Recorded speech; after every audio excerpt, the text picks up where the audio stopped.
예, 안녕하십니까. 자, 오늘은 이제 부동산 공법 시간이 되겠고요.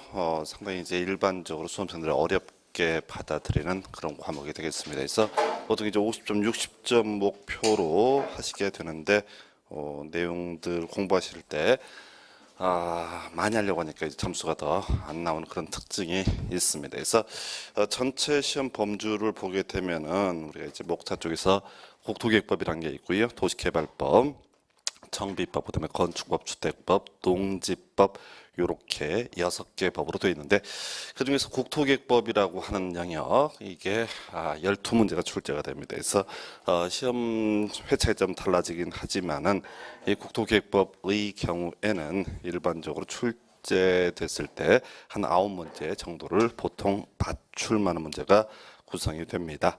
그 다음에 이제 도시개발법 정비법은 각 6문제가 출제가 되는데 보통 3문제 내외에 맞출 만한 문제, 좀 무난한 문제가 출제가 되고요. 이 건축법하고 주택법에 있어서는 각 7문제가 출제가 됩니다. 근데 건축법은 한 4문제에서 5문제, 주택법은 5문제에서 많으면 6문제까지 맞출 만한 문제가 구성이 되고요. 그 다음에 농지법은 2문제인데 이 출제되는 거하고 좀 애매해요. 그래서 뭐 2문제 다 맞출 때도 있고 또 아예 어렵게 구성되는 경우도 존재합니다. 그래서 지금 이제 우리 기본서를 보시게 되면 뭐 나머지는 것 다 치고 이게 교재가 일반 교재보다 아주 얇다는 느낌을 보통 받게 됩니다. 혹시 재수하시는 분들은 이렇게 얇아도 되냐라고 싶을 정도로 얇게 구성이 되어 있어요. 근데 이게 최근 13년 동안 나왔던 모든 문제 쟁점들을 교재에 다 반영을 해놓은 상태입니다. 이거는 시험에 나오지 않는 것, 13년 동안 한 번도 나오지 않았던 것들은 가능하면 웬만하면 다 빼버렸어요. 그래서 요는 요거 외우기에도 1년 공부하기가 많은 어려움들이 사실 있습니다. 그래서 이게 수험생들의 교재 두껍다고 해서 뭐 다 외워질 것 같으면 일반 수험서들 뭐 시중에 나가 보시면 공법 교재의 경우에 보통 800에서 1000페이지 정도 구성을 합니다. 그래서 요는 이 320페이지 내에도 외울 수 없다는 거예요. 근데 800에서 1000페이지 정도의 교재들은 아예 손도 못 대는 그런 문제 유형으로 볼 수가 있겠습니다. 그리고 이 교재 구성을 함에 있어서 자 본문 부분이 있고요. 중간중간에 15-1 때부터 22회 때 관련 문제를 빡센 문제도 넣어놨고 그 다음에 이제 단원별로 최근 5년간 기출 문제는 따로 묶어서 이렇게 편집을 해놨습니다. 그래서 결과적으로 요 앞에 이제 공부하시고 나서 뒤에 가서 또 문제 가지고 확인하고 이런 식으로 해서 이거는 과거에 이제 문제를 분석을 하게 되면은 기출 문제를 뛰어넘는 문제 그렇게 거의 나오지 않습니다. 그래서 이거는 자 60점, 70점 정도 목표로 한다면 뭐 이 정도면 충분하고요. 그 다음에 이것도 다 양이 많아서 다 할 수 없습니다. 그래서 전반적인 공부 방법이라고 하는 것은 수업 도중 중간중간 이제 말씀을 드리게 될 텐데 패턴들을 잘 잡아내시는 게 중요합니다. 그래서 일단 이런 전제하에서 제일 앞에 이제 우리 교재로는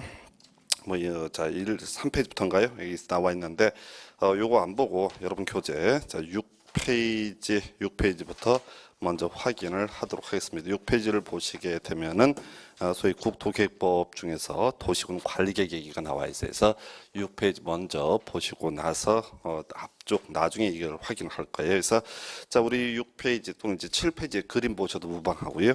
먼저 7페이지 그림 가지고 먼저 설명을 드리고 나서 내용들 확인을 해 가겠습니다. 그래서 지금 이제 원래 원고 작업할 때는 이도인쇄인데 출력이 된 게 흑백으로 나와 있어요. 그래서 색연필 가지고 이제 색칠해 가면서 주요한 키워드들 확인을 하시면 좋겠습니다.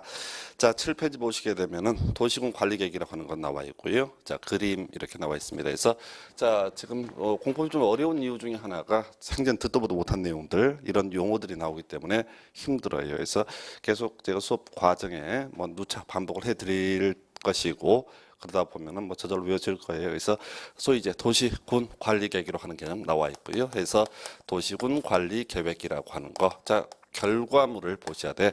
그래서 이 도시군 관리 계획이 뭐 하자는 거냐라고 했을 때 토지 소유자한테 건축물 관련해서 건축물의 건폐율, 용적률 그리고 용도 등을 규제하기 위한 것이 바로 도시군 관리계획. 이게 기본 뼈대예요. 그래서 자 국가에서는요 개인을 믿지 못합니다. 그래서 토지 소유자가 건축물에 건축을 하고자 할 때 그냥 방치하게 되면 이런저런 사고가 터져요. 그래서 건폐율과 용적률 그리고 용도 등을 규제하기 위해서 소위 이제 도시군 관리계획이라고 하는 개념을 만들어냈고요.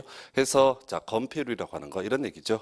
토지를 100평을 가지고 있다라고 했을 때 이 100평에다가 건물 지어 보시오라고 하면 사람들이 가득 채워서 100평짜리 건물을 짓게 될 겁니다. 그러면은 자 그 옆에 있는 사람도 100평 대지에다 100평짜리 건물을 짓게 될 것이고 이런 식으로 이제 흘러가게 되면은 화재가 발생했을 때, 불났을 때 혼자 타 죽는 게 아니라 모든 건물들이 다 타버릴 거예요. 그래서 이 건폐율이라고 하는 개념, 건물 지을 때 꽉 채워서 짓지 마라 이런 논리 구조가 되겠고요. 그래서 만약에 건폐율이 50%다, 땅이 100평인데 건폐율이 50%다라고 하게 되면 최대 50평까지 지을 수가 있다. 이런 식의 개념이에요. 그래서 이 건폐율 규제라는 게 상당히 중요하죠. 그래서 이제 만약에 건폐율 규제가 이루어진다라고 하게 되면 이 토지 소유자 입장에서는 이렇게 가는 거죠. 자, 100평짜리 땅 갖고 있어도 건폐율 만약 50%면 50평까지, 60%면 60평까지만 지을 수가 있다. 이게 이제 첫 번째 규제 출발점이에요. 자, 그런데 만약에 건폐율만 규제를 하게 된다라고 하게 되면 그다음 발생하는 문제, 용적률 문제를 생각할 수밖에 없습니다. 그래서 사람들이 옆으로 펼치지 못하게 하니까 위로 쌓아 올리는 그런 경우가 발생할 거예요. 10층, 20층. 그래서 이거 위로 쌓아 올리지 마. 일정 규모까지만 쌓아 올려라고 하는 개념이 용적률이라는 개념이고 대지가 100평인데 용적률이 200%다라고 하게 되면 전체 바닥 면적 200평까지 뽑을 수가 있다 이런 얘기예요. 그래서 자 한번 경우수를 따져보게 되면 건폐율이 50%고 용적률이 200%다. 그리고 대지가 100평이다라고 했을 때 한 층당 소위 건축 면적이라고 해서 하늘 위에서 가장 넓게 펼쳐진 면적은 50평까지 뽑을 수 있고요. 그다음에 각 층 바닥 면적 합계 모두 합치면은 200평까지 해서 결과적으로 50평씩, 그다음 50평씩 4개 층을 뽑을 수가 있다. 이런 식의 개념이 소위 건폐율하고 용적률에 관한 개념이 되겠습니다. 그래서 이 건폐율 용적률은 소위 건물의 크기를 규제하는 개념이고요. 그리고 이제 여기서 이 건폐율 용적률에서 간접적으로 높이 제한의 문제도 발생되게 됩니다. 자, 그다음에 이제 건폐율 용적률에 의해서 용도 제한이라고 하는 개념 나오게 되는데, 자 건물의 크기만 규제를 하게 되면 이런 경우 있을 거예요. 주택이 많이 몰려있는 지역에 숙박시설이 들어서는 모텔이 들어서는 경우가 있을 수가 있겠고요.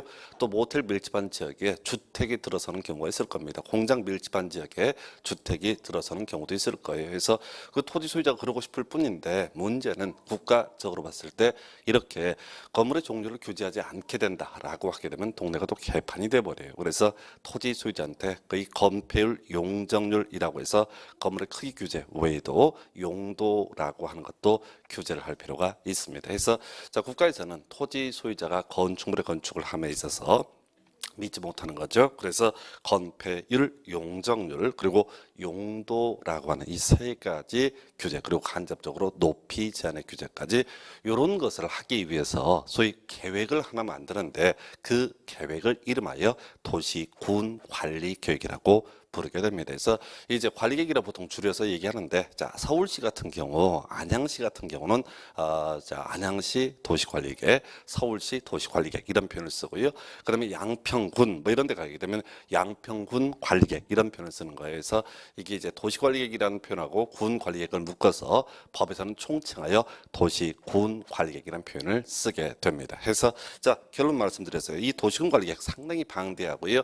한 2주 이상 설명을 드려야 될 방대한 내용인데 어찌됐든 간에 이 관리 계획이라고 하는 거 건폐율과 용적률과 용도 제한 그리고 간접적으로 높이 제한을 하기 위한 수단이다. 여기 이제 기본적인 내용. 자 그런데 이 도시군 관리 계획 하나의 계획이면 참 좋을 텐데 그중에 여러 개로 구성이 되어 있는데 그중에 가장 기본이 되는 것이 용도 지역의 지정 변경에 관한 계획이라는 개념이 있습니다. 그래서 이 용도 지역이라고 하는 것도 일단 기본은 도시 군 관리계획의 일종이에요. 그래서 소위 건폐율과 용적률, 용도 제한 등을 하기 위한 수단 이렇게 해석을 할 수가 있겠고요.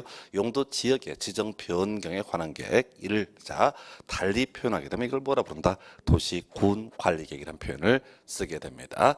자, 그다음에 그 뒤에 그래서 용도 지역 요게 이제 색깔이 입혀져 있는 이유 중에 하나가 뭐냐면은 도시군 관리계획 총 7개 주로 문제 삼는 게 5개인데 그 중에서 항상 토지에 존재하는 개념 이게 바로 용도 지역이라고 하는 개념이 되겠습니다. 그래서 하늘이 열리면요 무조건 용도 지역은 존재하는 개념이다라고 이렇게 봐야겠고 나머지 관리계획은 있을 수도 있고 없을 수도 있습니다. 그래서 용도 지역이라는 것은 뒤에서 확인하겠지만 전국토 21개 중에 하나의 등급을 매겨서 건폐율, 용적률, 용도 제한 혹은 높이 제한 등을 하기 위한 수단 방법 이렇게 해석을 해볼 수 있겠고요.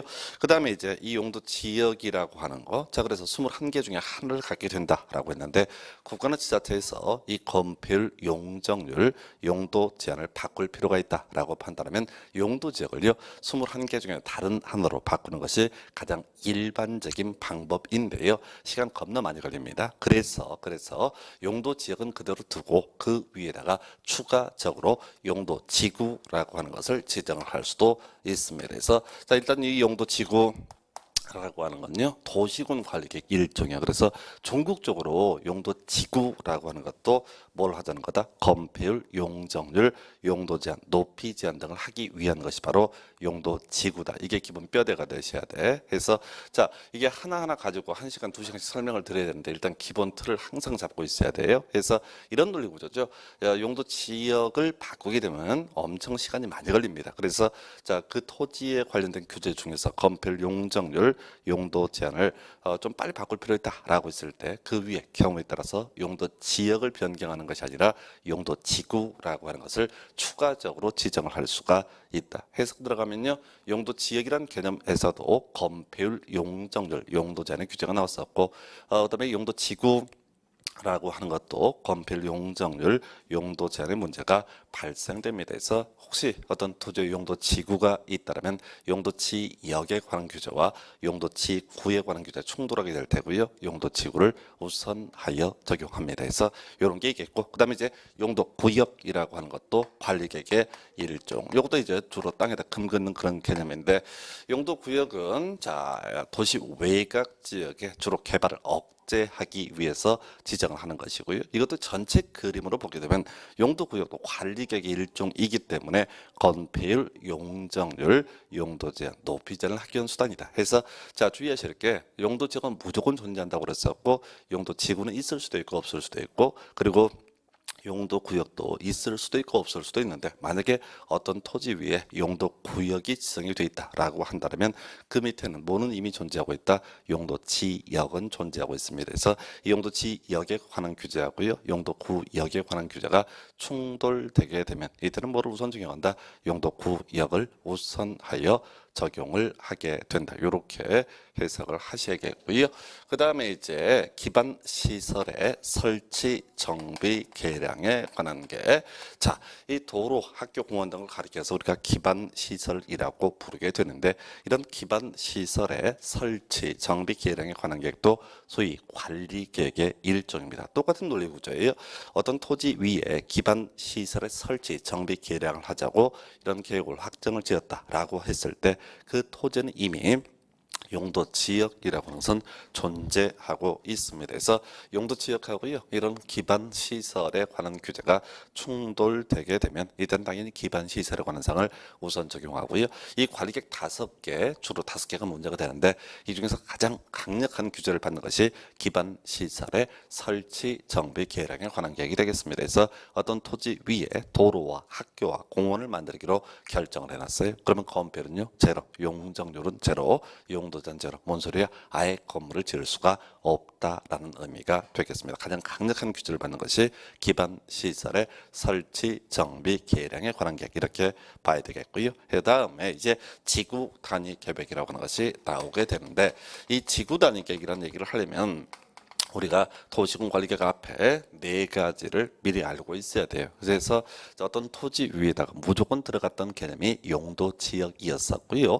그 용도 지역에 따른 규제 변화를 주기 위한 것이 용도 지구였었고, 또 용도 지역에 따른 규제를 변화를 주기 위한 것이 바로 기반 시설의 설치, 정비, 개량에 관한 계획이었었습니다. 자, 그리고 나서 지구단위 계획 나오게 되는데, 용도구역은 잊어버리세요. 용도구역은 따로 놀아요. 그래서 지금 주된 관리계획은 용도지역, 용도지구, 그다음에 기반시설 이런 게 있는데, 이 지구 단위 계획이라고 하는 것은 이 용도지역을 아주 빠르게 변화를 주고 싶을 때, 용도지구를 아주 빠르게 변화를 주고 싶을 때, 그다음에 기반시설을 아주 빠르게 변화를 주고 싶을 때 하는 게 지구 단위 계획이에요. 그래서 이 지구 단위 계획은 앞에서 얘기했던 용도지역 중에서 무지하게 빠른 용도지역, 그다음에 용도지구 중에서 무지하게 빠른 용도지구, 그다음에 무지하게 빠른 기반시설을 가리켜서 뭐라고 한다? 지구 단위 계획. 어찌됐든 용도지역도 지구도 기반시설도 다 건폐율, 용적률, 용도 제한 등을 하기 위한 수단이거든요. 그래서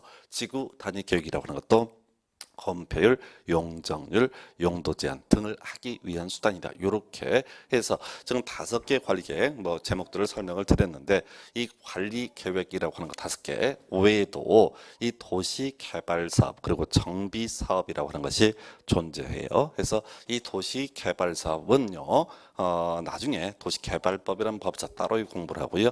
정비 사업이라는 것도 정비법이라는 법에서 따로 공부합니다. 양이 워낙 많아서 따롭게 개별적인 법을 만들어 놓은 상태예요. 그래서 우리가 이제 국토기획법이라는 법에서 주로 논의하는 관리계획에는 용도지역, 용도지구, 용도구역, 기반시설의 설치, 정비, 개량, 그리고 지구 단계 이렇게 5개 이렇게 이게 중심축이 되겠고, 전체 그림을 보면 이런 식이죠. 개발 행위라고 해서 6개 있는데 중심축은 건축물의 건축입니다. 그래서 이 건축물의 건축 같은 개발 행위를 어떤 토지 소유자가 하고 싶을 때 이제 허가 받아야 할 수 있거든요. 그랬을 때 허가 여부를 판단하는 기준점이라고 하는 게 도시군 관리 계획이 될 것이고, 그 중에서 기초가 용도 지역이 되게 된다. 그래서 자, 이렇게 5개 또는 7개를 묶어서 부를 때 관리 계획이라고 부르게 됩니다. 그리고 별로 안 중요한 건데, 이런 관리 계획의 기준점을 삼기 위한 계획을요, 그냥 눈으로 외우시면 돼.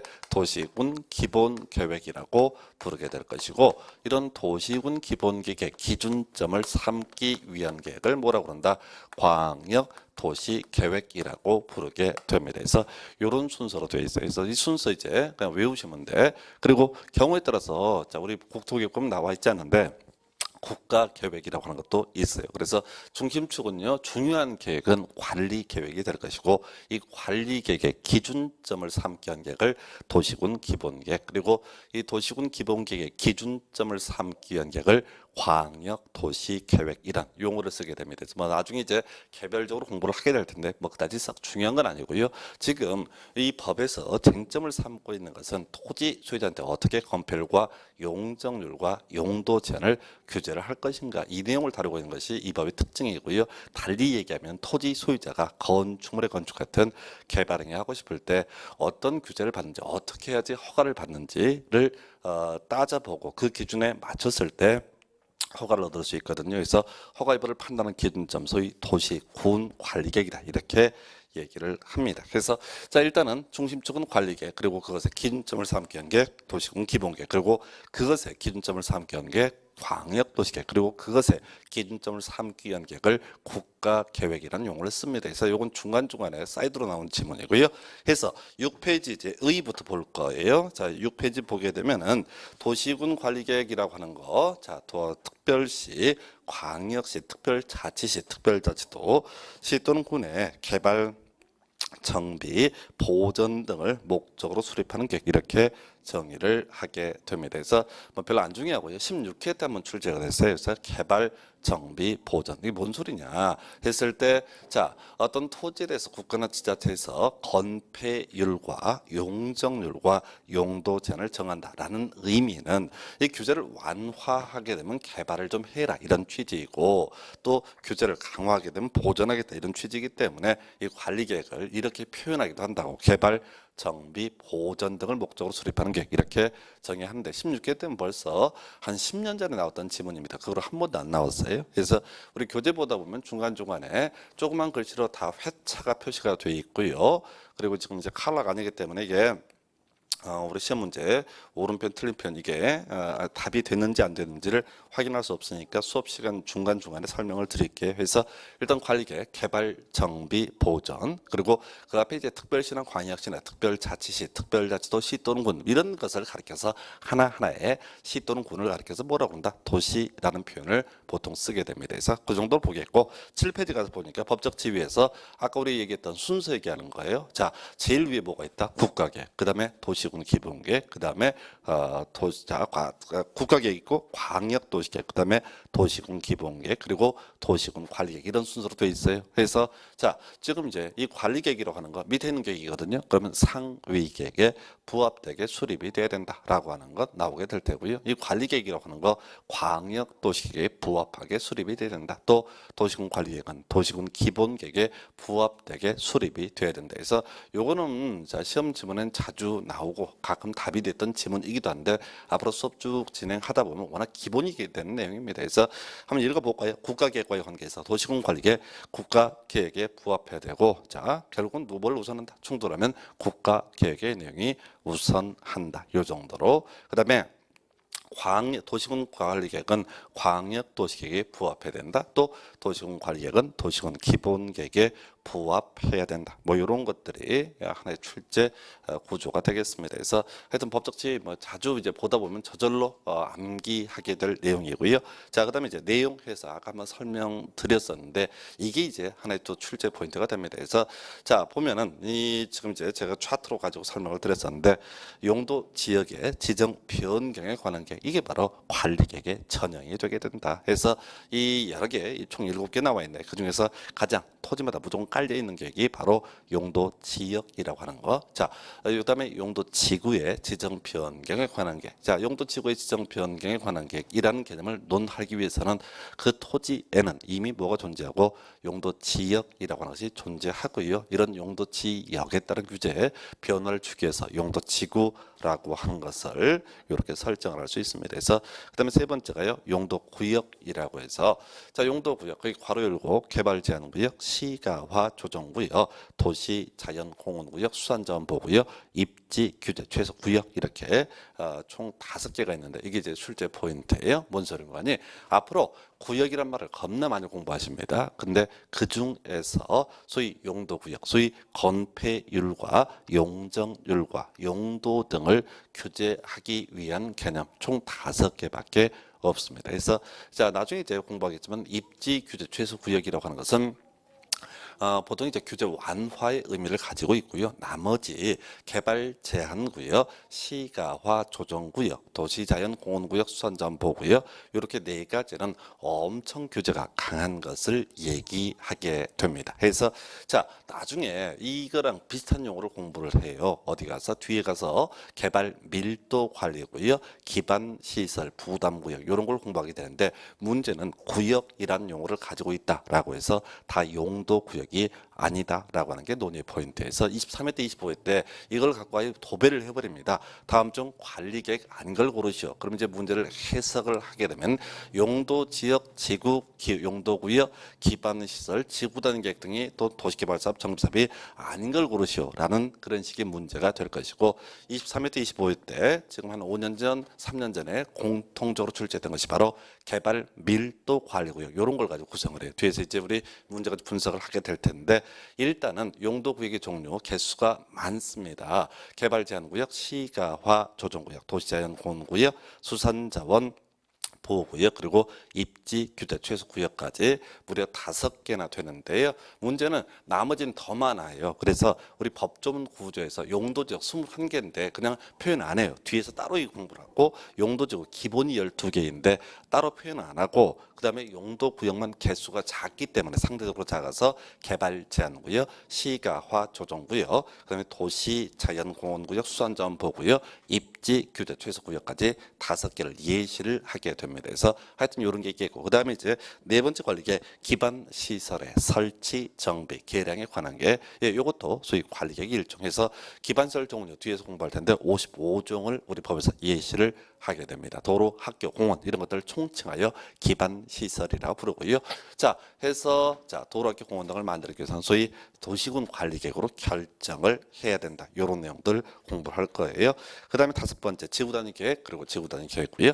자, 우리 앞에서 지구단위 계획이라는 개념 자체가 건폐율, 용적률, 용도 등을 규제하기 위한 관리계획의 일종이었었고요. 한편 이 지구단위 계획 구역이라고 하는 것은 뭐냐라고 했을 때 이 지구단위 계획을 수립하기 위한 지역적 범주를 가리켜서 지구단위 계획 구역이라고 부르게 됩니다. 그래서 이 지구단위 계획은 두 번이에요. 그래서 먼저 소위 지구단위 계획 구역을 관리계획으로 결정을 하고요. 그리고 나서 이 토지 어떻게 건폐율, 용적률 등을 규제할 것인가라고 하는 개념 지구단위 계획을 또 나중에 수립을 합니다. 두 번이에요. 그런데 앞에서 말씀드릴 때 겁나 빠른 용도지, 겁나 빠른 용도지고 겁나 빠른 기반 시설을 가리켜서 지구 단위 계획으로 부르기로 했었거든요. 그래서 얘는 두 번 해도 다른 것보다 2배, 3배, 4배 속도 엄청 빠르게 결정을 할 수가 있습니다. 그래서 현실적으로 우리가 관리 계획이라고 하는 것을 보게 되면 이게 이제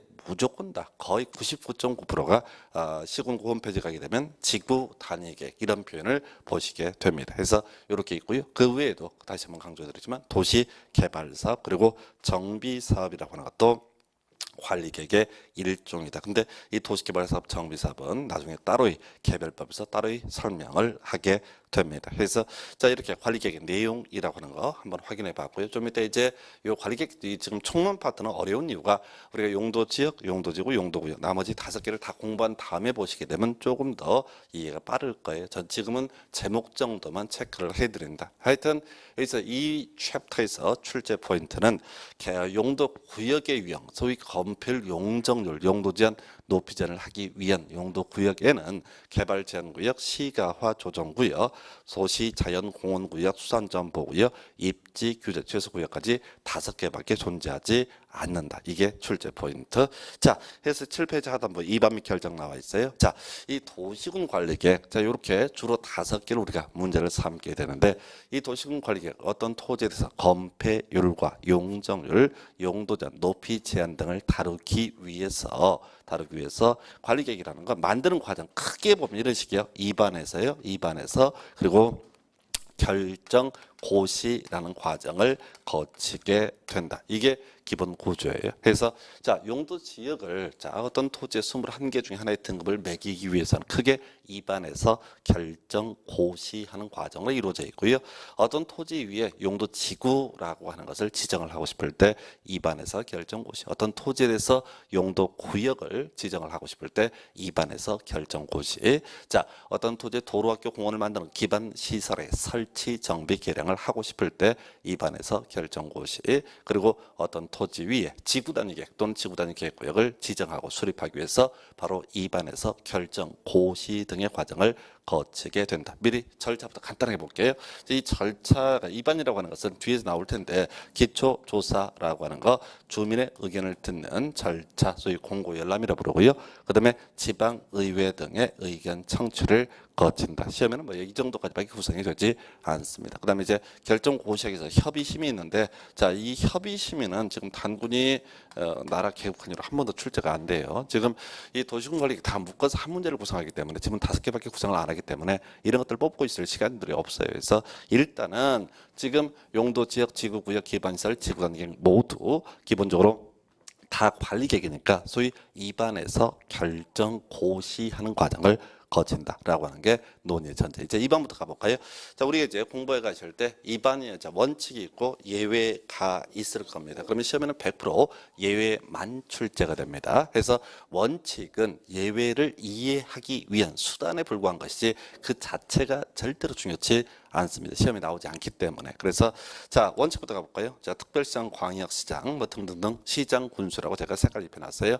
시장 군수 관할구역 2반 해야 된다라고 되어 있어요. 그래서 자 시장 군수 등이 자 도시의 수장이 자신의 관할구역에 대해서 관리 계획을 입안을 해야 된다. 이게 기본 명제거든요. 그럼 이제 시험에 뜨는 건 예외적인 질문. 다음 페이지 가볼까요? 해서 지금 첫 번째 예외로서 자 지금 특별시장, 광역시장 또는 시장군수 등이 입안을 하는 게 원칙인데 예외적 입안권자 있느냐라고 했을 때 예, 있습니다. 그래서 시장군수 대신에 도지사가 입안할 수 있고요. 그 다음에 특별시장, 광역시장 등 대신에 국토교통부 장관이 입안할 수 있다 해서 자 우리 외울 때는 이제 시장군수 등이 입안하는 게 원칙인데 국토부 장관 또는 도지사도 입안할 수 있다. 시험에 유일하게 떴던 질문은 국가계획 관련해서 국토부 장관이 입안할 수 있다. 이것만 출제가 됐어요. 답도 아니야. 중요한 질문 아닙니다. 왜? 지금요 이 지금 두 페이지 두 페이지 넘어서 질문 5개 뽑는데 내릴 게 너무 많아요. 그래서 얘들은 다 사이드 지문입니다. 그래서 전 국토부 장관 국가계획 관련해서 관리계획 위반할 수 있다. 이 얘기는 뭐야? 자, 국토부 장관이 또는 도지사가 용도 지역을 위반할 수 있는 경우도 있고 용도 지구를 위반할 수 있는 경우도 있고 용도 구역을 기반 시설을 지구 단계를 위반할 수 있는 경우도 있다. 이렇게 가야겠고요. 자, 두 번째 쟁점 인접 시군을 포함한 위반 나와 있죠. 자, 공법의 특징 중에 하나가 법조문 겁나 길어요. 그래서 수험생들이 이걸 일일이 읽어봅니다. 그래서 그럼 남는 게 없어요. 키워드만 기억하십니다. 인접 시군 포함해서 위반할 수 있다라고 하는 것. 자, 취지는 그렇습니다. 지금 원래 관리계획은 원칙적으로 자신의 관할 구역을 대상으로 위반한다라고 했었고요. 그리고 나서 자 경우에 따라서 어떻게 할 수 있다? 인접 시군 포함해서 위반할 수 있다. 해서 자 쟁점 잡음이 있었습니다. 거기 이제 법조문에는 전부를 포함하는 경우, 일부를 포함하는 경우도 있는데 아무 필요 없어. 키워드는 뭐야? 인접 시군 포함해서 위반할 수 있다 없다. 이것만 기억하시면 돼요. 개념은 이렇습니다. 자 서울시장은요, 서울시를 대상으로 관리계획을 위반하게 될 거예요. 자 그런데 서울하고요 하남시를 연결하는 도로를 만들고 싶습니다. 도로는 바로 기반 시설이 될 것이고 도로 만들려면 위반을 해야 돼요. 자 그런데 자신의 서울시 관할만 가지고 도로를 위반하게 되면 이게 이제 도로 가다가 끊겨버리는 사태 발생할 수 있겠죠. 그래서 당연히 하남시 묶어서 어떻게 할 수 있다? 위반할 수 있다. 물론 전부를 포함하는 경우도 있고 일부를 포함하는 경우도 있는데 우리 시험용으로 접근할 때는 키워드가 뭐라고요?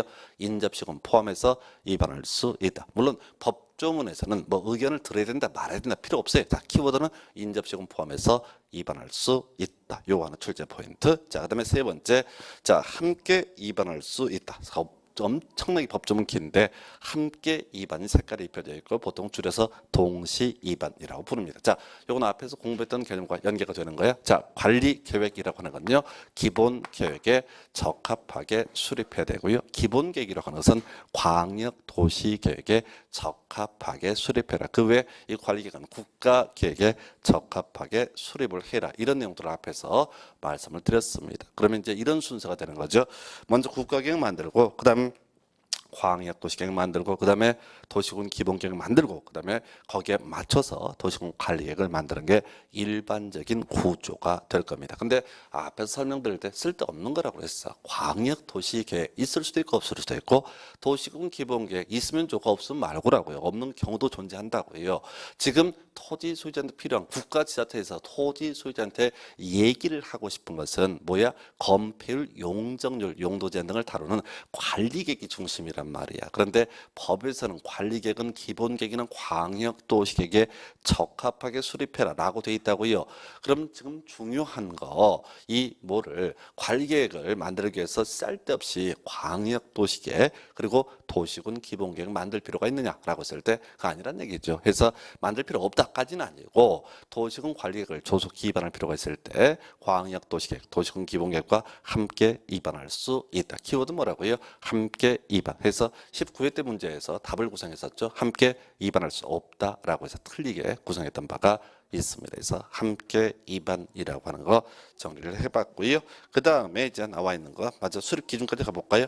자 도시군 관리계획 수립 기준 점점점점점점 뭐 작성 기준돼 있고 쭉 가가지고 국토교통부 장관이 정한다라고 돼 있어요. 그래서 이게 이제 법조문 문제를 구성할 때 상당히 길기 때문에 이 긴 문장을 내는 게 아니라 그 중에 일부를 오려서 내는데 우리가 기억하실 것은 정한다, 기준을 정한다라고 하는 것은 다 누가 한다? 국토 교통부 장관이 정하게 되어 있습니다. 그래서 앞으로 공법에서 기준 엄청 많이 나와요. 자, 광역도시계획 수립 기준, 도시군 기본계획 수립 기준, 도시군 관리계획 수립 기준, 지구단계획 수립 기준, 개발 밀도 관리구역 지정 기준, 기반시설 억수로 많아요. 이루 말할 수 없이 셀 수 있게 많습니다. 시험 주문에 간간히 뜨고요.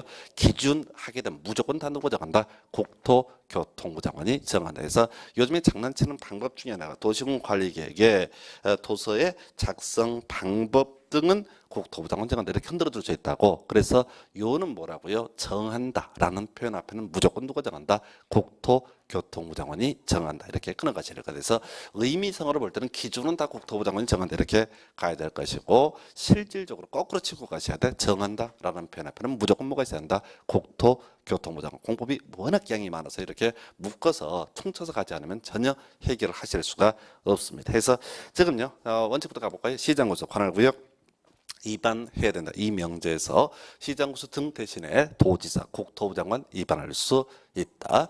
자, 두 번째가 바로 원칙은 관할구역을 대상으로 위반하는 게 원칙인데 인접식은 포함해서 위반할 수 있다. 그리고 세 번째가요. 이런 게 있었죠. 자, 원래 이 관리계획은 광역도시계획 기본계획이 부합되게 수립을 돼야 되는데 급하면은 함께 위반할 수 있다. 그리고 기준은 국토교통부 장관이 정한다 해서 이렇게 해서 소위 이제 관리계획 위반에 관한 기본 명제 보셨고요. 자, 지금요 위반 권자를 가지고 사를 붙여보게 되면 위반 권자 누굽니까? 시장구수, 도지사, 국토교통부 장관. 이걸 세 글자로 줄여서 행정청 이렇게 얘기합니다. 그래서 요는 뭔 얘기냐면 주민이라고 하는 사람, 이해관계자라고 하는 사람은요 이 관리계획을 위반할 수 없습니다. 생각을 해봐요. 개인한테 관리계획 위반하라고 그러면 다 집단 건폐를 억수로 용적률 억수로 완화되어 있는 그런 방향으로 안을 만들게 될 겁니다. 그래서 택도 없는 소리고요. 주민은 위반할 수 없다. 주민은 대신 위반해 달라고 제안을 할 수가 있다. 해서 전체 그림 보셔야 돼. 자, 지금 관리계획 주로 5개를 국토교육부에서 논의를 하고 있는데요. 이 관리계획 5개 중에서 용도지역, 어떤 토지, 개별 토지에서 건폐율, 용적률, 용도제한을 규정하는 수단이고요. 용도지구라는 것도 마찬가지죠. 용도구역도 마찬가지예요. 요는 용도지역, 지구구역은 각 개별 토지 단위로 이루어지고요. 한편 기반시설의 설치, 정비, 개량, 도로, 공원을 만드는 것이죠. 이건 개별 토지 한 사람, 두 사람만 이해관계가 있는 것이 아니라 마을 전체와 연계가 되어 있습니다. 그리고 지구단위 계획이라는 게 도로 변경하는 것 등을 포함한다고 그랬어요. 그래서 이 지구단위 계획도 보통 지구단위 계획 구역이라고 하는 것을 지정하고 지구단위 계획을 수립하기 때문에 마을 단위로 이루어져요. 그래서 정리하면 이런 식입니다. 지금요 주민이라고 하는 사람, 이해관계자는 자 용도 지역, 지구구역 위반할 수 없습니다. 자 기반시설, 지구단위 계획 위반할 수 없습니다. 그런데 우리 동네 도로 하나 만들어 주세요. 학교 하나 만들어 주세요. 라고 하는 기반시설에 제한할 수 있고요. 또 하나가 우리 동네 지구단위 계획 구역으로 묶어서 좀 달리 규제해 주십시오. 라고 하는 지구단위 계획을 제한할 수 있다. 그리고 최근에 우리 법에 들어온 것이 산업, 유통, 개발, 진흥지구, 용도지구의 일종이거든요. 그래서 이 산업, 유통, 개발, 진흥지구, 그러니까 우리 동네 공단 하나 만들어 주세요. 라고 제안을 할 수가 있다 해서 전체 그림 보셔야 돼. 여기서는 기본이 뭐야? 일반적인 용도지역, 용도지구, 용도구역은 제한할 수 없다. 마을 전체 이익과 관련되어 있는 기반시설, 지구 단위계획, 그리고 추가해서 이제 산업, 유통, 개발, 진흥지구 이렇게 3개만 어떻다 제한할 수 있다. 이렇게 이제 해석을 하게 됩니다. 그 중에서 가장 돈 많이 들어가는 것이 뭐냐면요, 기반시설 얘기입니다. 도로를 만들고 학교를 만들고 공원을 만들고 억수로 돈이 많이 들어갑니다. 그래서 이런 기반 시설의 설치, 정비, 개량 제한을 하기 위해서는 면적 5분의 4 이상의 동의를 받아야 되고요. 그 외에 나머지 지구단위 계획이라든가 산업유통개발진흥지구 제한하기 위해서는 면적 3분의 2 이상의 동의를 받아야 된다. 이게 이제 최근 우리 법에 새롭게 개정이 된 항목인데 별로 중요치 않아요. 일단은 여기서 논의 핵심은 제한할 수 있는 게 뭐냐라고 하는 거예요. 그래서 전체 순서를 보셔야 돼요. 기반시설, 지구단위 계획, 그리고 추가해서 산업유통개발진흥지구 제한할 수 있다. 이게 논의 포인트고, 그럼 거꾸로 가야 돼. 제한할 수 있는 걸 외워서는 시험 문제 답을 못 풀어요. 제한할 수 없는 걸 알아야 돼. 좋다. 용도 지역 제한할 수 없습니다. 용도 지구는 약간 이제 하나 예외가 있으니까 논외고 용도 구역 제일 중요한 게 용도 구역이야. 용도 구역이 개발 제한 구역, 시가화 조정 구역, 수산점 보호 구역, 도시 자연 공원 구역, 입지 규제 최소 구역 요렇게 5개인데 이것들은 어떻다 제한할 수 없다라고 하는 거예요. 출제위원들이 문제를 구성할 때 이렇게 5개 딱 세워놓고 기반시설 지구단 계획 등 제한할 수 있다. 요거 이제 보면 그러면 용도 구역은 제한할 수 없네. 요걸 가지고 이제 문제 구성이 이루어지는 거예요. 그래서 전체 항상 문제를 보실 때 이 관리계획 5개를 묶어서 항상 비교해 가면서 보셔야지 이 개념을 풀 수가 있지.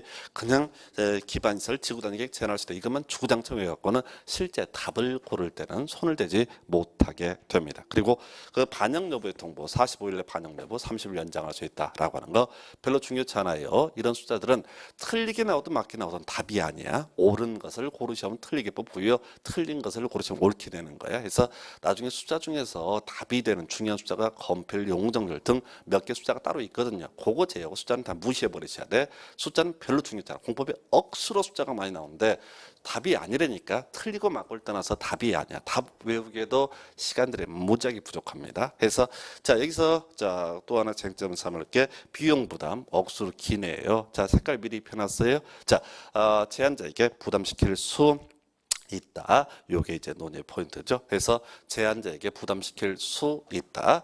자 지금요 기반 시설, 지구단 계획 등 이렇게 제한을 하게 됩니다. 자 왜 제한하겠어요? 행정청이 시장구에서 도지사 국토교통부 장관이 이런 일을 안 하고 있으니까 야 세금 받아서 뭐 하냐 이런 거 좀 만들어 달라라고 제안을 하는 거예요. 그러면 당연히 비용 부담 누가 해야 됩니까?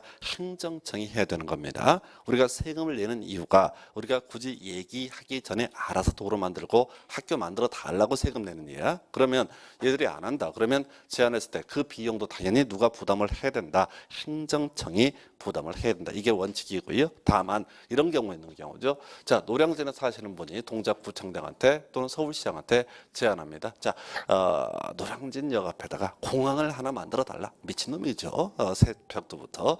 자 그랬을 때 이 사람 미쳤구나 이렇게 생각하시면 안 되죠. 담당 공무원은 뭔가 법적인 절차를 밟아야 돼요. 그랬을 때 미친놈 한 놈 왔다 감 이렇게 할 수는 없다는 얘기죠. 그러면 이 공항을 노량진역 앞에다 설치하는 것이 타당한지 검토를 해봐야 된다고요. 그러면 돈 들어간다고 그냥 가서 안 되겠네 이건 아니란 얘기죠. 그래서 이렇게 무리한 제안을 하는 경우를 대비해서 어떻다 제안자에게 부담시킬 수 있다. 그러면 해석을 할 때는 뭐라고요? 원칙은 행정청이 부담을 해야 된다. 이렇게 가는 건데 이걸 갖고 앞에 뭐라고 쭉 깔아준데 외울 게 뭐라고요? 제한자에게 부담시킬 수 있다. 나중에 이제 지문 분석해 드릴 텐데 뭐라고 내냐면 어쩌고저쩌고 쭉 깔면서 제한자가 부담해야 된다. 이런 식으로 틀리게 뽑아요. 그래서 이 공법 법조문이 상당히 긴데 항상 뒤에 있는 명제들을 찾아보는 지혜들이 필요합니다. 그래서 정리합니다. 지금 뭐 숫자도 나오고 복잡한데 자 일단은 도시공관리계획 2반이라고 하는 것은 행정청이 하게 된다. 요는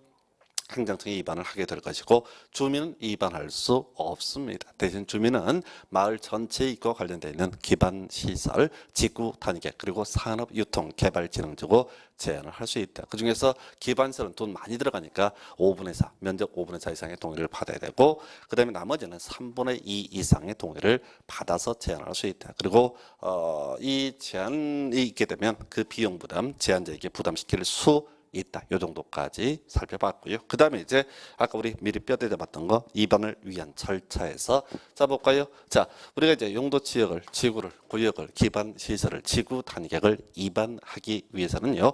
첫 번째 단계 그냥 계획을 만드는 것이 아니라 조사해 봐야 됩니다. 이걸 법에서는 기초조사라는 표현을 쓰게 돼요. 자 그다음에 이걸로 바로 저희들이 조사한 다음에 결정을 하는 게 아니라 주민의 의견을 듣는 과정 필요합니다. 그리고 세 번째가 지방의회 의견 청취 등의 과정을 필요로 합니다. 자, 그러면 이 뼈대 아래서 이걸 뭐 거기 이제 뼈대 아래서 해석 들어가야 돼.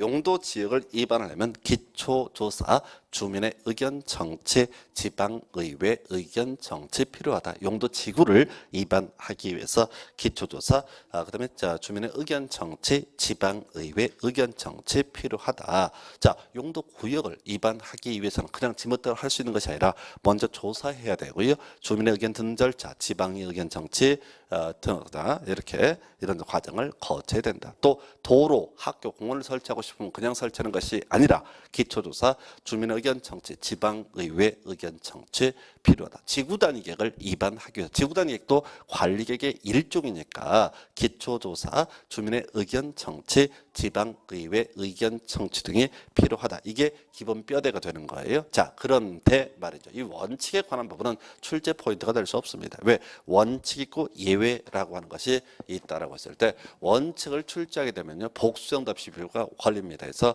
옳은 수도 있고 틀릴 수도 있고 이런 것은 절대 시험에 내지 않아요. 그래서 한 15년 전에는 그런 문제 냈습니다. 원칙적으로 예외적으로 이런 식의 표현들을 썼는데 그러면 안 되죠. 원칙 예외가 어디 있어. 경우의 수에 불과하기 때문에. 그래서 시험 지문에는 항상 예외만 나와요. 자 볼까요? 근데 이미 우리 설명드렸을 때 지구 단위 계획이라고 하는 거 겁나 빠른 용도죠. 겁나 빠른 용도지고 겁나게 빠른 기반 시설을 가리켜서 뭐라고 그런다? 지구 단위 계획이라고 미리 힌트를 드렸습니다. 그러면 결론만 가는 거예요. 이 중간에 뭐라고 돼 있는 다 필요 없고 지구 단위 계획이라고 하는 건 어떻게 할 수 있다? 기초조사 생략할 수 있다. 지구 단위 계획은 주민의 의견 청취 생략할 수 있다. 지구 단위 계획은 뭐야? 지방 의회 의견 청취 생략할 수 있다. 요렇게 이제 딱 끊어가시는 거야. 해서 자, 그 얘기를 외우는 게 중요한 게 아니라 요 5개를 딱 뼈대를 세워놓고 지구 단위 계획은 어떻게 할 수 있다? 생략할 수 있다. 이렇게 되는 거예요. 요거 하나로 다 끝나는 거예요. 나중에 문제가 제가 분석을 해드릴 텐데, 자 무조건 자 요렇게 단순하게 가야 되고요. 자 그게 기본 뼈 해서 우리 교재 8페이지 하단부 기초조사해서 국토부 장관 시도지사 시장 군수 자 기초조사의 내용에 밑줄 긋지 마요. 안 중요하니까 토지적 성평가 그다음에 재취약성 분석 등을 포함을 해야 된다. 이런 원칙은 안 나온다니까 그러면 시험에 뜨는 건 뭐라고? 기초조사 등의 생략이라고 나와 있어요. 자 그래서 뭐라고 되어 있냐면 도시군 관리계획으로 위반하려는 지역이 도심지에 위치하거나 개발이 끝난 나대지가 없는 등 대통령령으로 정하는 요건에 해당되면 그리고 바로 이러고 제가 색깔 입혀놨죠. 지구 단위 계획고요. 그래서 나머지가 필요 없고 지구 단위 계획 끝머리 하지 아니할 수 있다. 나와 있죠. 이거만 가지고 답을 뽑아. 그래서 이렇게 문제를 구성합니다. 뒤에서 기출을 가지고 분석을 해드릴 텐데 환경성 검토를 해야 되는 경우는 토지적성 평가를 해야 되는 기초조사를 해야 되는 경우는 이렇게 나온다고 그럼 모르지. 그게 원래 법조문에서는 기초조사를 생략할 수 있는 경우 환경성 검토를 생략할 수 있는 경우 뭐 이런 경우를 쫙 깔아버리면서 종류가 수백 가지가 나온다고요. A4 용지 3페이지씩 뽑아져. 그래서 일반 교재는 막 그걸 다 써놔. 근데 상식 그건 외울 수 없어. 책을 줘도 못 풀어. 그럼 딱 한 가지로 끝내야 돼. 시험에 나오니까. 지구 단위 계획은 어떻게 할 수 있다? 생략할 수 있다. 이게 결론이야. 그러면 지구 단위 계획이 아닌 것은 생략할 수 있다 없다? 없다. 해서 좀 단순화시켜서 용도적 지구구역은 당연히 이 절차를 거쳐야 된다. 이게 원칙이고 주로 시험 문제 답을 뽑는 건 뭐라고요? 지구 단위 계획은 어떻게 할 수 있다? 생략할 수 있다. 요거 정말 요거는 이제 이 감정도 이런 법조문 구조를 가지고 해결하지 공부를 안 하면은 전혀 해결할 수 없는 거예요. 그래서 그 정도까지. 그다음에 주민의 의견 청취 원칙적으로 거쳐야 되고요. 지방의회 의견 청취 관련해서 자 도시군 관리계획을 위반하고자 하는데 대통령령으로 정하는 사항에 대해서는 지방 의견 들어서 거기 이제 뭐가 나와 있냐면 지구 단위 계획 제외라고 하는 게 색깔 입혀주세요. 그래서 지구 단위 계획 제외라고 되어 있죠. 그래서 대통령령으로 정하는 사항 중에서 뭐는 제외한다? 지구 단위 계획은 제외한다라고 되어 있다고요. 그러면 이렇게 가는 거야.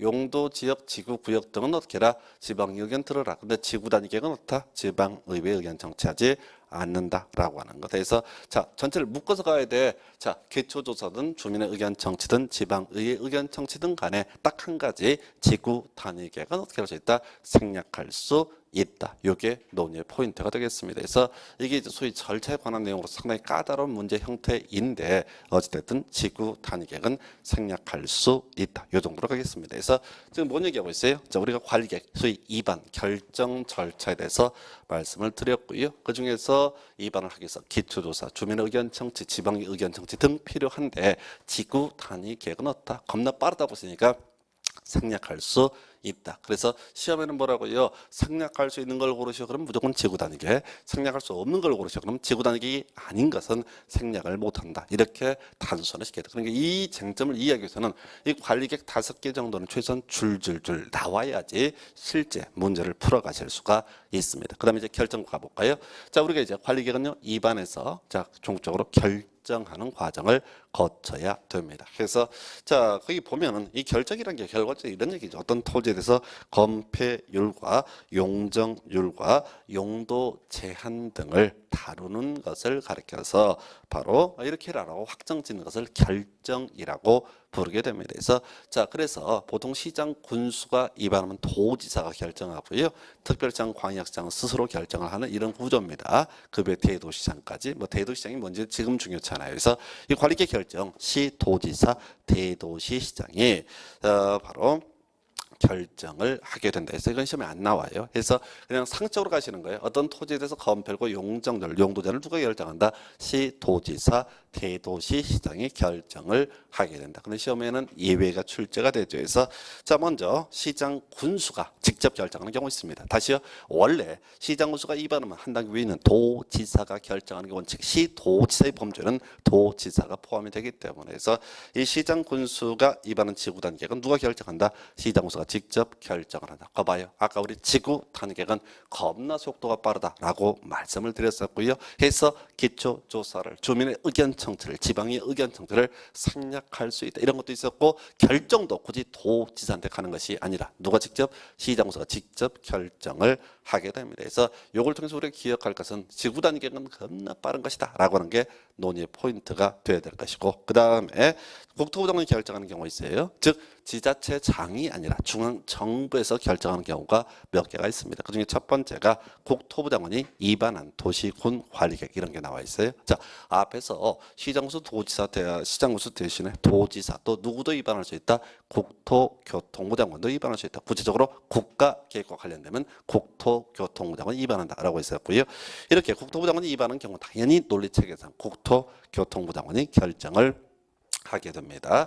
예, 그리고 나서 이제 예외 파트에 개발 제한구역, 국가계획과 연계된 시가화 조정구역, 그리고 입지 규제 최소 구역까지 자, 세 개를 외우셔야 돼. 자, 다시 가볼까요? 우리 용도 구역에는 개수가 뭐가 있어서 개발 제한구역, 시가화 조정구역, 도시 자연공원구역, 수산자원보호구역, 입지 규제 최소 구역까지 5개가 있었어요. 그래서 이 용도 구역이라고 하는 개념 기본적으로 자, 입지 규제 최소 구역을 제외하고 도시 외곽 지역을 대상으로 엄청나게 규제를 강화시키는 지역이 바로 개발 제한 구역과 같은 용도 구역입니다. 그래서 이거 이제 결정을 한다는 얘기는 해제도 할 수 있다라는 의미를 가지고 있거든요. 만약에 시도지사에게 이런 무소불위의 권력을 엄청난 규제 변화를 가져오는 이런 지정 변경권을 주게 되면 시도지사 다 풀어버립니다. 그래서 우리 법에서는 이 시도지사가 선심 행정하는 것을 믿지 못해서 이 개발 제한 구역은 누가 결정한다? 국토교통부 장관이 결정한다. 그 다음에 시가화 조정구역 중에서 시험에 뜨는 건 국가계획과 연계된 이것만 시험에 나오거든요. 뒤에서 용도구역 할 때 말씀드릴 거예요. 국가계획과 연계된 시가화 조정구역도 누가 결정한다? 국토교통부 장관이 결정을 하고요. 그 다음에 자 입지 규제 최소 구역 최근에 우리 법에 새롭게 들어온 거죠. 그래서 입지 규제 최소 구역도 중앙정부 국토교통부 장관이 결정한 데서 사실 이 입지 규제 최소 구역은 법조문상 이렇게 돼 있는데 뭐 말이 안 됩니다.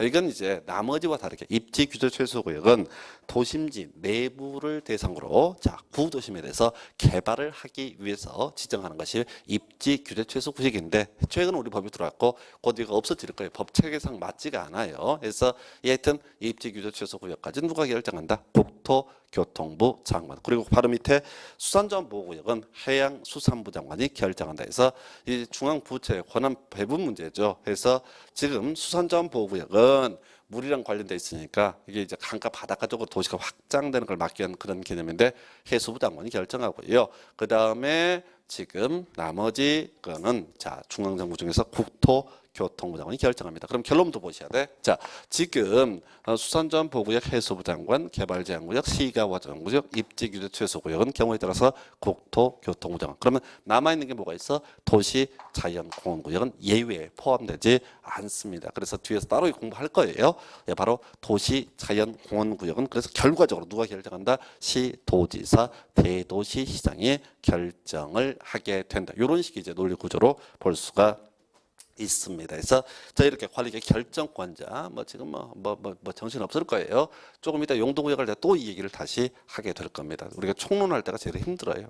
그 다음에 논의하는 것이 효력 발생 시기예요. 자, 지금 도시군 관리계는요 입안에서 결정 고시하는 과정으로 이루어져 있다. 이게 기본 구조인데, 자 거기 이제 효력 발생 시기 보니까 지형 도면에 고시가 된 날부터 효력이 발생한다. 자 칠판 통해서 개념 설명드릴게요. 자 지금요 도시군 관리계획이라고 하는 것은 자 이렇게 합시다. 용도지역을 몇 번지를 이러이런 용도적으로 합시다. 여기다 뭐 용도구역 뭐를 지정합시다라고 하나의 안을 만드는 것을 입안. 그래 만들어 줘. 이렇게 확정 짓는 것을 결정고시. 그리고 이 중간에 시험에 안 나와서 날려버렸는데 이 중간에 뭐가 있냐면 쓸 필요도 없어요. 시험에 안 나오는 것들은 지형 도면을 작성해서 이 관리계획 입안한 사항을 지도로 표시를 하게 됩니다. 이걸 지형 도면의 작성이라 부르고요. 그리고 이것을 다시 지도에 대해서 도장 찍어주는 게 지형 도면의 승인 그리고 고시라는 표현을 쓰게 됩니다. 그래서 관리계획은 입안 결정 과정 외에도 다시 지도로 제작하는 과정이 있다고요. 근데 이 과정 다 필요 없고요. 시험에 안 나오니까. 자, 도시군 관리계획 결정은 이때 결정 고시를 했을 때 효력 발생하는 것이 아니라 지도로 고시를 했을 때, 즉 지형 도면에 고시가 된 날부터 다 효력이 발생되게 된다. 이런 의미가 되겠어요. 그래서 효력 발생 시기는 작년 27회 때 답이 됐던 그런 명제이기 때문에 당연히 짧기 때문에 우리 출제는 긴 거 안 좋아하고 짧은 거 좋아해서 지형 도면에 고시가 된 날의 다음 날이 아니라 지형 도면에 고시가 된 날부터 그 효력이 발생되게 됩니다. 자, 여기까지 있고요. 그 다음에 이제 기득권보. 자, 요즘에 좀 출제가 더 되는데, 자, 역시 중요한 출제 포인트 중에 하나예요. 자, 문제는 이겁니다. 지형도면에 고시가 되게 되면 효력이 발생한다. 효력이 뭐였어요? 검필과 용적률과 용도 제한 이런 것을 바로 관리계획의 효력이라고 말씀을 드렸습니다.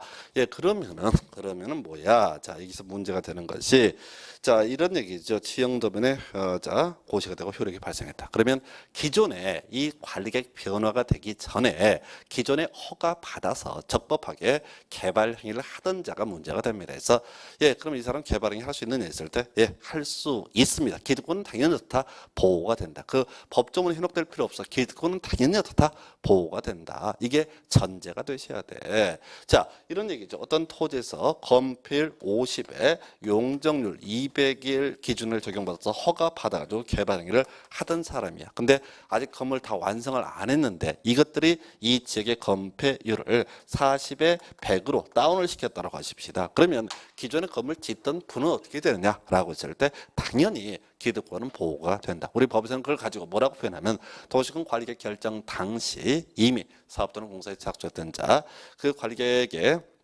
관계없이 사업 또는 공사를 계속할 수 있다. 이런 표현을 쓰고 있어요. 이건 시험에 안 떠요. 원칙이기 때문에 이 지문을 내는 순간 출제 오류야. 원칙은 맞지만 또 예외 항목을 포섭을 못하기 때문에 내지 않아요. 자, 그러면 시험에 뜨는 건 뭐야? 계속 똑같은 거 내고 있어요. 시가화 조정구역.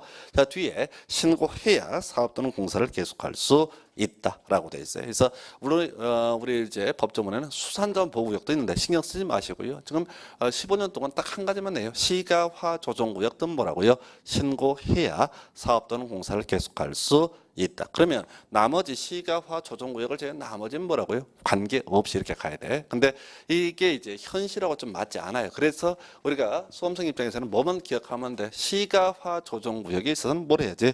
신고해야 사업 또는 공사를 계속할 수 있다. 이것만 외우시는 거야. 그래서 자 보실까요? 자, 이런 논리 구조죠. 지금 시가화 조정구역. 자, 지정하는 절차를 보겠습니다. 제일 먼저 뭘 해야 된다고요? 기초조사해야 돼요. 시가와 조정구역도 용도구역 관리계획 일종이니까. 그다음에 주민의 의견을 듣는 절차, 지방의 의견 청취 필요해서 입안, 협의심의 결정고시, 지정되면 고시 이런 절차를 거친다고. 그런데 자 보십시다. 이게 왜 이렇게 신고해야라는 표현을 쓰냐면 지금 기본 구조가 기득권은 보호가 된다라고 이렇게 말씀을 드렸고, 그다음에 상식적으로 시가화 조정구역, 개발 제한구역 겁나게 규제가 센 땅이다라고 설명을 드렸습니다. 자, 그래서 이런 얘기야. 시가화 조정구역이 지정되면 이제 죽었다고 복창해야 될 그럴 토지가 됩니다. 건물 못 짓게 돼요. 아주 규제가 세집니다.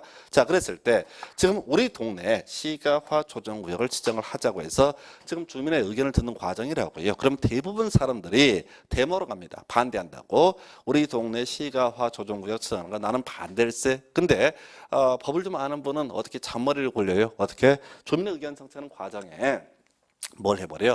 건축물의 건축 허가 신청을 해버립니다. 건축허가 신청을 해요. 그러면 이 사람이 이제 일정한 기준에다 허가를 받을 거예요. 그래서 자, 이 사람은 허가를 받았고 나머지는 허가를 못 받은 상태인데 시가화 조정구역 지정되면 승인 고시까지 이루어지게 되면 나머지 주민들은 죽었다고 복창합니다. 이제 규제가 세져서 건물을 못 짓게 돼요. 근데 이미 이 과정에서 미리 허가 받았던 사람은 어떻다고요? 복 터진 겁니다. 왜? 딴 토지는 건물을 못 짓고 내 토지만 건물을 지을 수 있는 특혜가 주어지기 때문에 상대적으로 집가가 급등을 하게 되는 그런 문제가 발생해요. 시간이 끌면 끌수록 집가가 더 오를 거예요. 그래서 이분은 시가화 조정구역에서 건물 안 지어요. 건물 안 짓고 복덕방에 딱 내놓고 천천히 시간 가기를 기다립니다. 나머지는 규제가 세져서 힘든데 이 사람은 좋아서 죽을 지경이에요. 어떻게? 건물 안 짓는다니까 나중에 지어. 땅값 더 오르면은 그때 가서 팔아먹는 게 목적이야. 시가화 조정구역이라는 게 이 사람 투기하라고 만든 게 아니거든. 그래서 법조문에서 시가화 조정구역 신고해야 사업 또는 공사를 계속할 수 있다. 이 얘기는 뭐냐면은 빨리 건물 지으시라. 신고하고 빨리 건물 지으시라. 이런 얘기예요. 그래서 건물 안 짓고 있으면 어떻다? 실효. 바로 신고 안 하게 되면 기득권 보호를 해주지 않겠다. 그냥 나 허가 받았어. 이 얘기를 하는 게 아니라 나 지금 건물 지어 올리고 있어요. 보여줄게요. 이게 신고의 개념이 되겠습니다. 그래서 뭐 그런 얘기인데 그냥 답이나 외워요. 시가화 조정구역 뜬 뭐라고요? 신고해야 사업 또는 공사를 계속할 수 있다. 그 외 마지막 관리계획 재검토에서 5년마다 재검토하도록 하고 있습니다. 그래서 뭐 뒤에서 비교하겠지만은 도시군 기본계획도 5년마다 재검토, 그다음에 광역도시계획은 재검토 조항 없습니다. 뒤에 따로 이 설명을 드릴 거예요. 자, 요 정도가 관리계획 전체를 가지고 봤고요. 우리 결정 얘기 한번 정리해 볼까요? 기본적으로 결정 시도지사, 대도시장이 하게 되고요.